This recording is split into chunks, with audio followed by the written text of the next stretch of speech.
हमारी आज की कहानी का शीर्षक है सुहावना सपना। खाना बहुत ही स्वादिष्ट बना था। तन्वी ने अच्छी तरह डट कर खाया।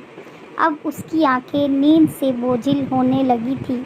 लाइए मम्मी जी, मैं आपका खाना परोस दूं। तन्वी बोली, नहीं बेटा, मैं ले लूँगी, तू आराम कर।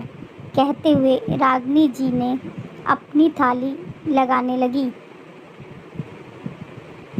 मम्मी भी कहती है और तकलीफ की भी बात करती है, रागिनी जी ने कृत्रिम गुस्से से कहा।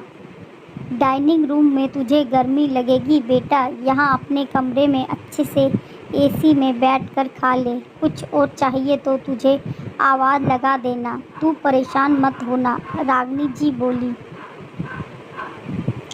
आपने खाया मम्मी जी? तन्वी ने पूछा। मैं भी खा लूँगी, पहले तुझे गरम गरम खिला दूँ। तुझे गर्मा गर्म खाना बहुत पसंद है ना? रागिनी जी ने बहुत प्यार से तन्वी से कहा। रागिनी जी ने तन्वी को उसके कमरे में ही गर्मा गर्म खाना परोस दिया। खाना बहुत ही स्वादिष्ट बना था। तन्वी ने अच्छी तरह डट कर खाया।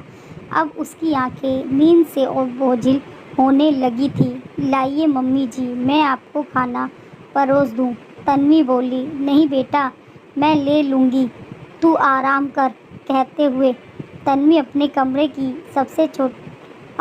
की सबसे छोटी बहू थी और अपनी सास की बहुत लाडली। उसकी सास रागिनी जी उसको पलकों पर बिठाए रखती थी, उसे कोई भी काम नहीं करने देती थी। तन्वी को लगता था कि यह उसका ससुराल नहीं, जैसे स्वर्ग ही उसे मिल गया है। मायके में भी बहुत लाड से पली बड़ी थी, पर इतना प्यार और आराम तो उसे वहाँ भी नहीं मिला था। शादी के बाद वह तो जैसे मायके को भूल ही गई थी।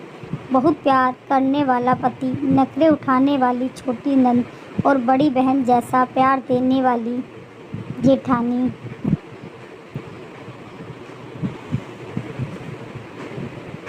चल उठ निकम्मी, कामचोर, जब देखो तब बिस्तर पर ही तोड़ती रहती है। एक कर्कश आवाज़ के साथ किसी ने उसे बहुत ज़ोर से झंझोर दिया। ज़मीन पर दरी बिछाकर सोई हुई पसीने से लथपथ तन्वी की नींद खुल गई।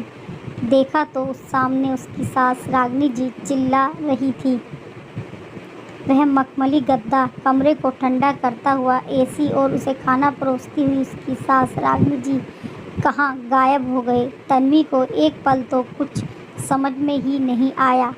अब रानी साहिबा, टुक क्या देख रही है? चल उठ, ढेर सारा काम पड़ा है, रागिनी जी ने गुस्से से कहा। ओह, तो वो एक सपना था, एक सुहाना सपना जिसकी कल्पना करते हुए सुबह सुबह की उसकी आँख लगी थी। यह तो दर्द से टूटा हुआ उसका शरीर, पुराना चरमचमाता हुआ पंखा और सोने के लिए एक छोटी सी फटी दरी थी और हमेशा की तरह उसका इंतज़ार करते हुए कामों का ढेर। तन्वी कल्पना लोक से यथार्थ के धरातल पर उतर आई। उसने निराशा भरी गहरी सांस ली। काश यह उसकी कल्पना कभी सच हो पाती। धन्यवाद दोस्तों। कहानी पसंद आई तो हमारे चैनल को सब्सक्राइब करें, लाइक करें और वीडियो को शेयर करें। धन्यवाद।